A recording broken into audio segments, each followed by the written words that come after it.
مثل هسه عندنا ناس هوايه بالمجتمع تقول له هذا غلط، يقول لك لا مو هاي عادات وتقاليد ما يصير. مو هيك عندنا عالم يقول لك هاي عادات وتقاليد، يابا ما يصير هذا حرام. لا العالم تاكل وجوهنا منها قضيه الفواتح. يعني وصلت بينا المرحله بهيك مجتمع مع شديد الاسف، وصلت بينا المرحله ناس مفجوعين ميت لهم واحد عزيز عليهم، يقولون الواحد من اخوانهم يقول له انت لا تبكي قوي نفسك، بعدهم وين؟ يم الثلاجه او بعدهم بالمغتسل.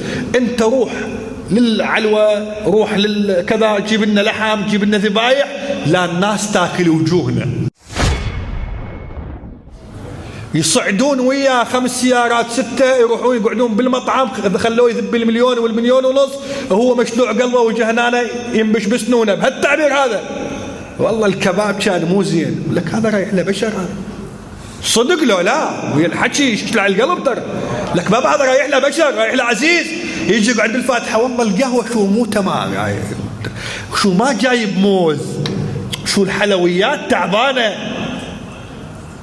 بابا هذا رايح له بشر.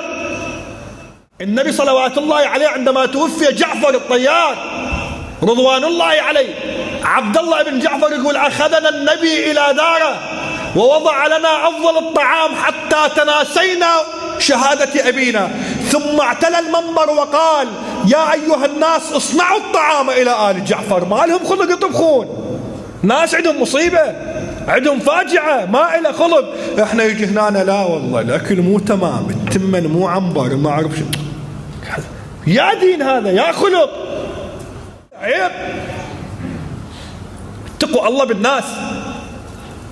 احنا حتى ورد عندنا انه يكره الاكل في مجالس العزاء بالفواتح، مكروه.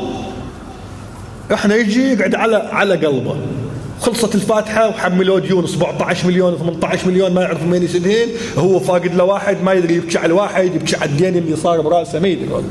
يا المصيبه.